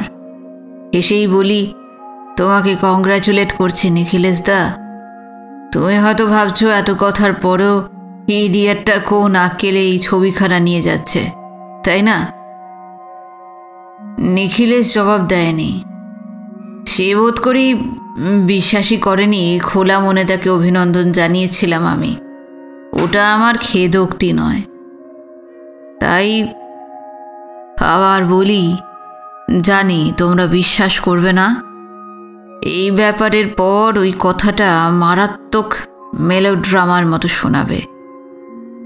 তবু যাবার আগে স্বীকার করে যাচ্ছি, তোমার স্ত্রীকে আমি ভালোবাসতাম, তাকে আজও ভালোবাসি। আর এই ছবিটা, এটা তোমার স্ত্রীর ছবি নয়, এটা তাজমহলের ছবি। ও তুমি বুঝবে না। নিখিলেশ ওইসব কাব্যকথার ধার ধারে না, সোজা বাস্তবে ফিরে এসেছিল সে। বলেছিল, তোমার তো কোনো দোষ নেই হিমাদ্রি, তুমি চন্দননগরে ফিরে যাও, ওদের সব কথা খুলে বলো। আমি বলেছিলাম, তা হয় না নিখিলেশ দা। আমি ছিলাম একটা নাটকের হিরো, আর তুমি তো সেই পার্টটা কেড়ে নিলে। বাকি রইল দুটো পার্ট, আমাকেই বেছে নিতে দাও। আমি ফুল হতে চাই না, নেগেটিভ চরিত্রটাই বরং করি। মমতা মাথাটা তুলতে পারেনি। তার দিকে ফিরে বলি, বাড়ি ফিরে যাবার আমার মুখ নেই মমতা। আমার মাকে আমি চিঠিতে লিখে রেখে এসেছি ওই কথাটাই, যা তুমি আমাকে এক্ষুনি বললে। চন্দননগরের রায়বাড়িতে হিমাদ্রি রায়ের মৃত্যু হয়ে গেছে কাল রাত্রে। আর যে বেঁচে রইল সে হলো শাহজাহান। নামটা তোমারই দেওয়া। হিমাদ্রি রায় মরুক, তাতে ক্ষতি নেই, কিন্তু তুমি সুখী হও, এই তোমাকে আশীর্বাদ করে গেলাম। শেষ কথাগুলো ভারী হয়ে এলো শাহজাহানের। বিড়িটা তুলে নিয়ে কাঁপা হাতে সেটাতে অগ্নিসংযোগ করে। মমতাময়ীর যে পুত্র সন্তান হয়েছিল সে খবর পেলেন কেমন করে আপনি? শাহজাহান জবাব দিল না। সদারঙ্গনী আবার পেশ করতে যাচ্ছিলেন তার প্রশ্নটা, তার আগেই তার পিছন থেকে কে বলে উঠল, আমি তাহলে কে? সদারঙ্গনী চেয়ার ছেড়ে উঠে দাঁড়ান। শ্রবণা কখন এসে দাঁড়িয়েছে তার পিছনে। উত্তেজনায় শাহজাহানও উঠে দাঁড়িয়েছে। দুই হাত সে বাড়িয়ে দেয় শ্রবণাকে, বলে, বনি, তুই? হ্যাঁ, আমি তাহলে কে বাপি? তুই ভালো হয়ে গেছিস বনি। পায়ে পায়ে সে এগিয়ে আসে শ্রবণার দিকে। দৃঢ় আলিঙ্গনে ওর মাথাটা বুকে চেপে ধরে মাথায় হাত বুলোতে বুলোতে বলে, তুই তুই এই বুড়বক শাহজাহানের বেটি রে পাগলি। তোর মায়ের কথাটা আর জানতে চাস নে? সে হতভাগীর ইতিহাসটা তোর বাপের চেয়েও করুণ। সে হতভাগী তো তোকে জন্ম দিতে গিয়েই মরেছে। দু হাতে শ্রবণা জড়িয়ে ধরল তার বাপিকে। ধীর পদে সদারঙ্গনী বেরিয়ে যান ঘর ছেড়ে, ওদের অলক্ষ্যে। মনের ব্যাপারই বুঝে নিয়েছেন এই দৃশ্যে তার স্থান নেই, এখানে তিনি বাহুল্য। পাখির পালকের মতো হালকা একটা মন নিয়ে শ্রবণা বসেছিল তাজ হোটেলের 719 নম্বর সুইটের জানলা ধারে একটি গদি আটা কৌচে। সামনে বিস্তারিত সফেন সমুদ্র, বামে ইন্ডিয়া গেটের তলায় নানান জাতের মানুষজন ঘোরাফেরা করছে। পিঁপড়ের শাড়ি দেখে আমরা যেমন অনুভব করি না ওরা পরস্পরকে সুর নেড়ে কত কি মনের ভাব ব্যক্ত করছে। শ্রবণাও তেমনি ভেবে দেখল না, ওই পিপিলিকা শাড়ির মতো মানুষগুলো পরস্পরকে কতভাবে সম্ভাষণ করছে। ওদের ঘিরেও ঘুরছে একটা জগৎ, যে জগতে সুখ দুঃখ হাসি অশ্রুর সংবাদ সে রাখে না। যেমন ওদেরকেও যদি দেখতে পায় তাজ হোটেলের বার্তায়নবর্তিনী এই মেয়েটিকে, তবে সেও আন্দাজ করতে পারবে না কি প্রচণ্ড তুফান পাড়ি দিয়ে সে এতদিনে নিশ্চিন্তে নোঙর ফেলেছে নিরাপদ বন্দরে। তার সব সমস্যার সমাধান হয়ে গেছে। প্রিয়দর্শী তার কেউ নয়, প্রিয়দর্শী তার সব। নিখিলেশ ত্রিপাঠী আর মমতাময়ী সন্তানের সঙ্গে শ্রবণার কোনো সম্পর্ক নেই, তাই নিকটতম সম্বন্ধ গড়ে উঠেছে তার সঙ্গে। কোনো সংস্কার, কোনো বিবেকের বাধা তাকে আর বেঁধে রাখতে পারবে না। অনেক অশ্রুর বিনিময়ে মুক্তিমূল্য দিতে পেরেছে শ্রবণা। সমস্ত দিনটা সে ছুটোছুটি করেছে বোম্বাই শহরের এই প্রান্ত থেকে ওই প্রান্তে। দিনান্তে এখন সে ফিরে এসেছে ক্লান্ত দেহে। সদারঙ্গনী সাহেবের দিন ভিন্ন কর্মসূচিতে বাঁধা। কোথায় কোন ডাক্তারদের ক্লাবে তাকে বক্তৃতা দিতে হবে, কোথায় কার সঙ্গে লাঞ্চ খেতে হবে, সেই সব লেখা আছে তার এঙ্গেজমেন্ট প্যাডে। শুধু রাত্রে ডিনার পার্টিতে ওদের দুজনেরই নিমন্ত্রণ আছে। সদারঙ্গনী সাহেব তার পালিত কন্যাকে নিয়ে হোটেলে উঠেছেন, এই খবরটা জানাজানি হয়ে গেছে। ফলে শ্রবণার নামে পৃথক একটি আমন্ত্রণ লিপি এসেছে রাত্রের ডিনার পার্টিতে। ডাক্তার সাহেব সন্ধ্যায় কোথায় যেন একটা টি পার্টিতে যোগদান করবেন। কথা আছে সেখান থেকে তিনি সোজা আসবেন তাজ হোটেল রাত 7:30টায়। শ্রবণাকে তুলে নিয়ে যাবেন ডিনার পার্টিতে। আজই ডাক্তার সাহেবের বোম্বাই প্রবাসের শেষ দিন। কথা ছিল আগামীকালকের ফ্লাইটে কলকাতা যাবেন, কিন্তু সেই টিকিট ফেরত দিয়েছেন। কাল নয়, তিনি পরশু ফিরবেন। কাল একটা গাড়ি নিয়ে তাকে একবার নাসিকে যেতে হবে, কি একটা জরুরি কাজ আছে। সন্ধ্যার পূর্বেই তাই শ্রবণা ফিরে এসেছে হোটেলে। সারাটা দিন ঘোরাঘুরি করে ক্লান্ত হয়ে পড়েছে বেচারি। জানাশোনা যে যেখানে ছিল দেখা করবার চেষ্টা করেছে। মধ্যাহ্ন আহার সেরেছে নিশিদার সঙ্গে। নিশিনাথ খুব খুশি হয়েছেন শ্রবণা ফিরে আসায়। সেই কেন হঠাৎ পালিয়ে গিয়েছিল, কোথায় ছিল, কেনই বা ফিরে এসেছে, এসব বিস্তারিত শুনবার সময় নেই নিশিনাথ চাটুর্যের। মেজাজও নেই। তার চেয়ে অনেক বড় খবর রয়েছে যে, সেগুলো বোঝাতে থাকেন শ্রবণাকে পেয়ে। ও বুঝি কি একটা ফিল্ম ওয়ার্কার্স কোঅপারেটিভ খুলেছেন। নিশিনাথ তার সেক্রেটারি। উনি এবং ওরই মতন আরও কয়েকটি উন্মাদ এবং অবাস্তব পরিকল্পনাকে বাস্তবায়িত করবার দুঃসাহস নিয়ে কোমর বেঁধে লেগেছেন। চলচ্চিত্র শিল্পকে কয়েকজন বক্স অফিস প্রেমিক মুনাফাবাজ দৈত্যের হাত থেকে উদ্ধার করেন ওরা। এজন্য চিন্তাশীল উদারচেতা নব্যপন্থী শিল্পীদের কাছে আবেদনপত্র বিলি করা হয়েছে। শ্রেষ্ঠ শিল্পীদের সমন্বয়ে সমবায়ের ভিত্তিতে একখানা পুরো ছবি তুলতে ওরা বদ্ধপরিকর। শেয়ার ছাড়া হবে বাজারে। 10খানার বেশি শেয়ার কাউকে রাখতে দেওয়া হবে না।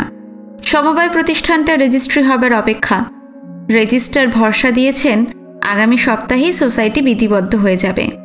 হ্যাঁ, তাজের স্বপ্নই তুলবেন ওরা। গল্পটার চিত্রসত্ত্ব নিশিনাথ ক্রয় করেছেন সোসাইটির তরফে, নামমাত্র মূল্যে। গল্পটা অবশ্য ঢেলে সাজাতে হবে। নাচ গানগুলো বাদ যাবে, অন্তত খুব কমে যাবে। থিমটা ভালো, সুন্দর একটি রোম্যান্টিক ছবি হবার মতো উপাদান আছে গল্পটায়। নতুন করে স্ক্রিপ্ট লিখেছেন নিশিনাথ। শাহজাহান যদি পারে তবে তাকে ডায়লগ লিখবার ভার দেবেন। লোকটার কলমের জোর আছে। নিজস্ব ইউনিটের আর সবাই তো আছেন। যে অংশটা তোলা হয়েছে না, সেটা বাতিল করতে হবে। ইস্টম্যান কালারে ছবি তুলবার মতো মূলধন নেই সমবায় সমিতির। যদিও রঙিন ছবি হলেই তাজের স্বপ্ন উতরাতো ভালো, বিশেষ করে তাজমহলের দৃশ্যগুলো। কিন্তু কি করা যাবে, অত টাকা কোথায়? সাদা কালোতেই তোলা হবে প্রথম ছবি। হ্যাঁ, নায়ক নায়িকার কোনো বদল হবে না। শ্রবণা তো এসেই গেছে, সে এবার কিছু শেয়ার কিনুক। প্রিয়দর্শীকেও আনিয়ে নেওয়া যাক এবার। এতখানি শুনে শ্রবণা বলল, তার ঠিকানা জানেন? আমি নাই বা জানলাম, তুমি তো জানো।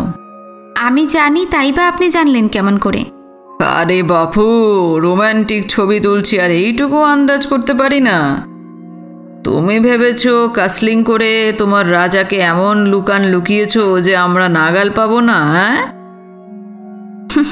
তা সেই রাজাকে যদি খুঁজে পান দেখবেন তা শুটিং করার সময় মোটেই নেই। কেন কেন, কি এমন রাজকার্য করতে ব্যস্ত তোমার রাজা? তিনি এখন বিয়ের বাজার করতে ব্যস্ত। বাহ, গুড নিউজ, খুব ভালো কথা। কিন্তু দেখো বাপু, ছবিটা শেষ হওয়া পর্যন্ত যেন তুমি আবার অসুস্থ না হয়ে পড়ো। এইরকম রসিকতায় কান দুটো লাল হয়ে ওঠে শ্রবণার। নিশিনাথ কিন্তু রসিকতা মোটেই করেননি, তিনি রীতিমতো সিরিয়াস। ফোনটা তুলে নেয় শ্রবণা, অপারেটরের কাছ থেকে সার্ভিসের লাইনটা চেয়ে নেন, 1 কাপ কফির অর্ডার দেয়। না, শুধু কফি।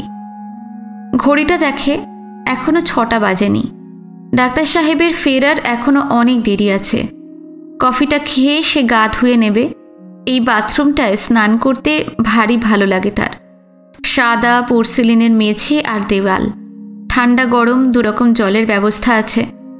ডাক্তার সাহেব ওকে বুঝিয়ে দিয়েছেন ঠান্ডা গরম জল মেশাবার কায়দাটা। দরজায় শব্দ হলো। শ্রবণার অনুমতি পেয়ে ঘরে এলো বেয়ারা, কফির পট এবং অন্যান্য সরঞ্জাম এনে রাখলো লোকটা টেবিলের উপরে। সে চলে যেতেই কফির সরঞ্জাম নিয়ে বসল শ্রবণা। আর ঠিক সেই মুহূর্তেই ঝনঝন করে বেজে উঠল টেলিফোনটা। হ্যালো। কে শ্রবণা, তুমি ফিরে এসেছো? হ্যাঁ, আমি ঠিক তৈরি হয়ে থাকবো 7:30টায়। না না, তার আর দরকার নেই। তুমি এক্ষুনি একটা ট্যাক্সি নিয়ে এখানে চলে এসো। কোথায়? আপনি কোথা থেকে বলছেন? এই মিস্টার প্যাটেলের বাড়ি থেকে।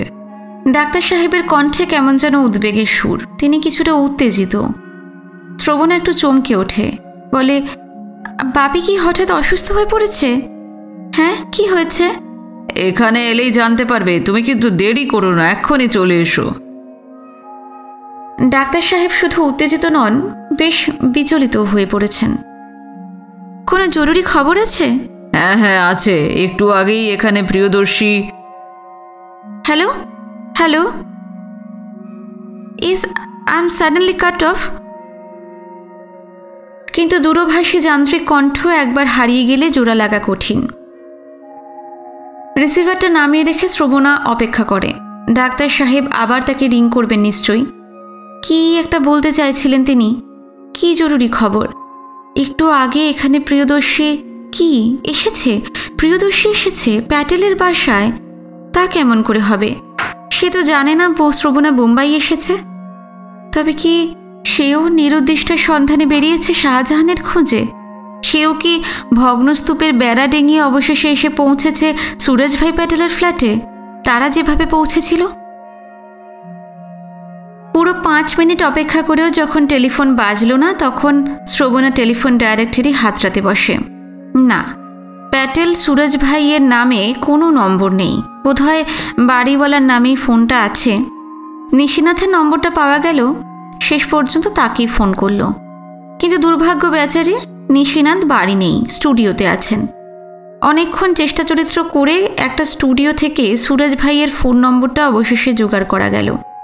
সেই নম্বর প্রার্থনা করে শ্রবণা যখন আবার রিংগিংটোন শুনতে পেল, তখন 25 মিনিট কেটে গেছে। ও প্রান্ত থেকে ভেসে এলো, হ্যালো, মিস্টার প্যাটেল বলছেন? না, তিনি বাড়ি নেই। ডক্টর সদারঙ্গনী আছেন, তাকে দিন তো। আরে এইমাত্র বেরিয়ে গেলেন তো তিনি। আপনি কে বলছেন? আপনি কে বলছেন?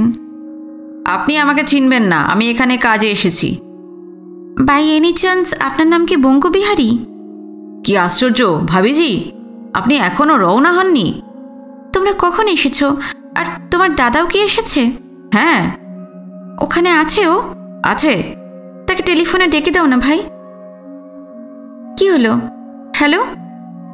হ্যাঁ, আমি বঙ্কু বলছি। আপনি দেরি না করে এক্ষুনি চলে আসুন। কেমন যেন অজানা ভয়ে হাত পা ঠান্ডা হয়ে আসে শ্রবণার। বলে, বঙ্কু প্লিজ, কি হয়েছে আমাকে একটু বলো না। আপনি চলে আসুন ভাবিজি। তা তো যাচ্ছি, কিন্তু তুমি তোমার দাদাকে ডেকে দিচ্ছ না কেন? আমি লাইন কেটে দিচ্ছি, আর ফোন করবেন না। Hello hello. ও প্রান্ত থেকে লাইনটা কেটে গেল। একটা হিমপ্রবাহ নেমে গেল শ্রবণার মেরুদণ্ড বেয়ে। কি হয়েছে? নিশ্চয়ই সাংঘাতিক কিছু হয়েছে। কিন্তু কি? অ্যাক্সিডেন্ট? বঙ্কু কেন তা বলল না? এখনই তাকে ওখানে যেতে হবে। যেমন অবস্থায় ছিল তেমনই অবস্থায় শ্রবণা রওনা হয়ে পড়ে, শুধু তুলে নিল হাত ব্যাগটা। ট্যাক্সিতে যেতে যেতে ব্যাপারটা তলিয়ে দেখতে থাকে। যে কথাটা এতক্ষণ খেয়াল হয়নি এবার মনে পড়ল সেটা। প্রিয়দর্শী কোনোদিন তাদের জুহুর বাড়িতে যায়নি। ওদের বাড়িতে মমতাময়ীর যে পোর্ট্রেটখানা বা টাঙানো ছিল সেটা সে কখনো দেখেনি। ডাক্তার সাহেব যখন জানতে পারলেন যে প্রিয়দর্শীর মা হচ্ছে শাহজাহানের স্ত্রী, তখন সে কথাটা লুকিয়ে ফেলেছিলেন প্রিয়দর্শীর কাছ থেকে। বলেছিলেন ওর এই নতুন জীবন খাড়া হয়ে আছে যে বুনিয়াদের ওপর, তার মূলেই আছে ওই ছবিখানা। এত কথা সুরজ ভাই জানে না। এমন তো হতে পারে সে শাহজাহানের সঙ্গে দেখা করতে চেয়েছে এবং ঘরে ঢুকে সে দেখেছে শাহজাহানের পায়ের কাছে টাঙানো তার মায়ের ছবি। হয়তো সে জানতে চেয়েছে এই ছবি কার, আর হয়তো রূঢ়ভাষী শাহজাহান তাকে এমন কিছু বলেছে যাতে প্রচণ্ড একটা মানসিক আঘাত পেয়েছে প্রিয়দর্শী। হয়তো সেই মুহূর্তে প্রিয়দর্শী ভেবে নিয়েছে শ্রবণা তার সহোদরা, আপন বোন। শ্রবণার হাত পা হিম হয়ে যায়। এ কি হলো ভগবান, এ কি করলে তুমি? মনে পড়ে যায় এই সংবাদ যখন প্রথম শুনেছিল তখন সুস্থ সবল শ্রবণাও মাথা ঘুরে পড়ে গিয়েছিল মাটিতে। আর অসুস্থ প্রিয়দর্শী, যার কাছ থেকে এই কথা গোপন রাখতে চেয়েছিলেন সাইকিয়াট্রিস্ট ডক্টর সদরঙ্গনী, সে যদি আচমকা এই খবরটা পায়, তার মনে এমন আঘাত লাগতে পারে যাতে সত্যি কথাটা, আসল কথাটা তাকে আর কোনো দিনই বোঝানো যাবে না। সে কি আবার সেই 17 বছর বয়সে ফিরে যাবে? তাহলে কথা বলবে না, হাসবে না, কাঁদবে না, মুখ হয়ে যাবে আবার। থোড়া জলদি চালিয়ে সর্দারজি। কিন্তু এর চেয়ে আর জোরে কেমন করে গাড়ি চালাবে সর্দারজি জনবহুল বোম্বাইয়ের সড়ক দিয়ে? ট্যাক্সি স্পিডোমিটার কি উদ্বিগ্ন নারীর মনের কাঁটার সঙ্গে পাল্লা দিতে পারে? ট্যাক্সিটা অবশেষে এসে দাঁড়ায় প্যাটেল সাহেবের দরজায়। কলিং বেল বাজাতে হলো না। ট্যাক্সি থামতেই খুলে গেল সামনের দরজাটা। বঙ্কু ছুটে বেরিয়ে এলো। শ্রবণাকে ভাড়া দিতেও হলো না। তাড়াতাড়ি ট্যাক্সির ভাড়া মিটিয়ে হাত ধরে নিয়ে গেল শ্রবণাকে, বসালো এনে সামনে ড্রয়িং রুমে। বললেন, আপনি মনকে শক্ত করুন ভাবিজি। ডাক্তার সাহেব বলেছেন এসব কিচ্ছু নয়, সব আবার ঠিক হয়ে যাবে। কি কিছু নয়? কি ঠিক হয়ে যাবে? তুমি কিছু বলছো না কেন? আপনি একটু বসুন, ডাক্তার সাহেব এক্ষুনি ফিরে আসবেন। তিনি সব কথা বলবেন আপনাকে। আমি ঠিক ব্যাপারটা বুঝতে পারছি না। তোমার দাদা কোথায়? উপরের ঘরে, আপনার বাবার কাছে। সেখানে চলো না। না না, এখন নয়, আগে ডাক্তার সাহেব ফিরে আসুন। বঙ্কু, আমাকে আর পাগল করে তুলো না ভাই। কি হয়েছে আমাকে খুলে বলো। বললাম তো, কি যে হয়েছে আমিও তো ভালো করে বুঝতে পারছি না। দাদা আমাদের কাউকে আর চিনতে পারছে না। আপনাকেও বোধহয় সে আর চিনতে পারবে না। শ্রবণা আস্তে আস্তে সোফায় বসে পড়ে। সে যা ভেবেছিল তাই হয়েছে। সমস্ত দুনিয়াটা ওর চোখের সামনে দুলতে থাকে। এখন আর কিছুতেই প্রিয়দর্শীকে বোঝানো যাবে না যে শ্রবণা তার সহোদরা নয়, শাহজাহান তার বাবা নয়, মমতাময়ী শ্রবণার মা নয়। চিন্তার পারস্পর্য হারিয়ে ফেলেছে প্রিয়দর্শী। সে ফিরে গেছে তার সেই 17 বছর বয়সে। সে আর কোনো কথা বলবে না, হাসবে না, কাঁদবে না, খিদে পেলেও খেতে চাইবে না। কিংবা কে জানে, সে হয়তো কল্পিত কোনো পুরুষ মানুষের উপর নিজের জীবনকে প্রক্ষেপ করেছে। হয়তো সে ধারণা করে নিয়েছে তার নাম কুন্তল। বিষাদ বায়ুগ্রস্ত মানুষটাকে এবার কি শ্রবণা বলবে, আপনি ফল ভালোবাসেন, গান ভালোবাসেন, ছবির বই দেখতে ভালো লাগে না আপনার? এইবার কি পালা বদল হলো নাটকের? এখন থেকে কি শ্রবণা তাকে শোনাবে তার পূর্বরাগের ইতিহাস? বলবে কেমন ভোর ভোর রাতে কাচের জানলায় ঘেঁষা ঘেঁষি হয়ে ওরা দুজনে দেখেছিল তাজমহলকে, জীবনে প্রথম। চোখ দিয়ে নেমে এসেছে জলের দুটি ধারা। হঠাৎই পদশব্দে দুজনেই চমকে ওঠে, দুজনেই উঠে দাঁড়ায়। সিঁড়ি দিয়ে নেমে আসছে প্রিয়দর্শী। পরনে পায়জামা, গায়ে ঢিলে হাতা পাঞ্জাবি, পায়ে হাওয়াই চপ্পল। উদ্ভ্রান্ত উদাস দৃষ্টি মেলে প্রিয়দর্শী ঘরে ঢোকে। দুজনের দিকেই তাকিয়ে দেখে, কিন্তু সেই দৃষ্টিতে ওদের স্বীকৃতি নেই। অন্যমনস্কভাবে উদাস মানুষটা জানলার দিকে এগিয়ে যায়। কুন্তলবাবু, ইনি আপনার সঙ্গে দেখা করতে এসেছেন। এর নাম শ্রবণা দেবী। প্রিয়দর্শী কোনো জবাব দেয় না। জানলা দিয়ে দূর আকাশের দিকে উদ্ভ্রান্ত দৃষ্টি মেলে অনিমেষ তাকিয়ে থাকে। পশ্চিম আকাশে আবিরের রং ছড়িয়ে আরব সাগরের উপর অস্ত যাচ্ছে দিনান্তের ক্লান্ত সূর্য। শ্রান্তিতে ভেঙে পড়ছে যেন সে। কয়েকটা সিগাল না গাংচিল উড়ছে আকাশে। নারকেল আর ঝাউ গাছের সারি কোনো অন্তর্দাহের জ্বালায় আছাড়ি পিছাড়ি খাচ্ছে সামুদ্রিক ঝোড়ো হাওয়ায়। বঙ্কবিহারীর একটা কথাও ওর কানে গেল কিনা সন্দেহ। শ্রবণা আর নিজেকে সামলাতে পারে না। দু হাতে মুখ ঢেকে বসে পড়ে সোফায়। থরথর করে কাঁপছে তার সারা দেহ। কান্নার ঝোড়ো হাওয়ায় ওই নারকেল গাছের মাথাটার মতোই আছাড়ি পিছাড়ি খেতে ইচ্ছা জাগছে তার। ঠিক তখনই একটা ট্যাক্সি এসে থামলো বাড়ির দরজায়। বঙ্কু ছুটে বেরিয়ে গেল ঘর থেকে। আর লোকলজ্জার বালায় নেই। শ্রবণা ছুটে এলো প্রিয়দর্শীর কাছে। জোর করে এদিকে ফিরিয়ে দেয় প্রিয়কে। দু হাতে তাকে জড়িয়ে ধরে বললে, এমনি করে তুমি শোধ নিলে? হ্যাঁ, তুমি নিষ্ঠুর, তুমি। আবার কান্নায় ভেঙে পড়ে শ্রবণা, প্রিয়র বুকে মুখ লুটিয়ে। তিলমাত্র চেতনা জাগল না প্রিয়দর্শীর। দূর দিগন্তের দিকে দৃষ্টি মেলে সে তেমনই তাকিয়ে থাকে। পর মুহূর্তেই ঘরে ঢুকলেন ডক্টর সদারঙ্গনী, সুরজ ভাই আর বঙ্কু। সদারঙ্গনী বলে ওঠেন, এই তো তুমিও এসে গেছো। শ্রবণা প্রিয়দর্শীকে ছেড়ে ছুটে যায় ডাক্তার সাহেবের দিকে। হঠাৎ তাকে জড়িয়ে ধরে, বলে, এ কি হলো ডাক্তার সাহেব, এ কি হলো? এই আক্রমণের জন্য বোধ করে প্রস্তুত ছিলেন না ডাক্তার সাহেব। পড়ে যেতে যেতে সামলে নিয়ে বললেন, কি হলো? প্রিয়দর্শী এসে সদারঙ্গনীকে প্রণাম করে বললে, ও আবার পাগলি হয়ে গেছে স্যার। তার মানে? ডাক্তার সাহেব অবাক হয়ে যান। বঙ্কু খিলখিল করে হেসে ওঠে। দু হাতে তলপেট চেপে ধরে বসে পড়ে একবার মেঝেতে। শ্রবণা একে একে সকলের মুখের দিকে তাকিয়ে দেখে। তারপর বলে ওই একই কথা, এর মানে কি? হ্যাঁ, কি হচ্ছে এসব? কৈফিয়তটা বঙ্কুই দাখিল করে। ডাক্তার সাহেব আর সুরজ ভাইয়ের দিকে ফিরে কোনো ক্রমে হাসি চেপে বলে, মানে আর কিছুই নয় স্যার, পাগলি সেজে ভাবিজি ভাই সাহেবকে এতদিন একেবারে বুড়বাক বানিয়ে রেখেছিলেন। আজ তাই ভাই সাহেব তার বদলা নিলেন আর কি। ও আর কিছুই নয়, চলুন আমরা সবাই উপরে যাই। শাহজাহান স্যার বোধহয় এতক্ষণে একা একা হাঁপিয়ে উঠেছেন। ডাক্তার সাহেব হো হো করে হেসে উঠলেন। সুরজ ভাইও বুঝে নিয়েছেন শ্রবণাকে নিয়ে এতক্ষণ মজা করছিল বঙ্কু। সেও হেসে বললে, চলুন চলুন সবাই উপরে যাই তাহলে। ডাক্তার সাহেব বললেন, চলুন আপাতত আমরা তিনজনেই যাই, ওদের দুজনের মধ্যে একটু বোঝাপড়া হোক। দুটোই তো বদ্ধ পাগল। ওইসব পাগলের কারবারে আমাদের থাকাটা আবার ঠিক নয়। আসুন আসুন। ওরা তিনজনেই ঘর ছেড়ে বেরিয়ে গেলেন। যাবার সময় বঙ্কুবিহারী দরজাটা ভেজিয়ে দিয়ে যায়। শ্রবণা প্রিয়দর্শীর দিকে এক পা অগ্রসর হতেই দেখে প্রিয়দর্শীর দাঁড়ের দিকে আঙুল তুলে কি যেন দেখাচ্ছে। শ্রবণা থমকে দাঁড়িয়ে পড়ে। পিছন ফিরে দেখে বন্ধ দরজা একটু ফাঁক হয়ে গেছে, আর বঙ্কুর মুন্ডুটা শুধু বেরিয়ে আছে। শ্রবণা ফিরতেই মুন্ডুটা অন্তর্হিত হয়। শ্রবণা এগিয়ে যায় দরজার কাছে, ছিটকিনিটা বন্ধ করে দেয়।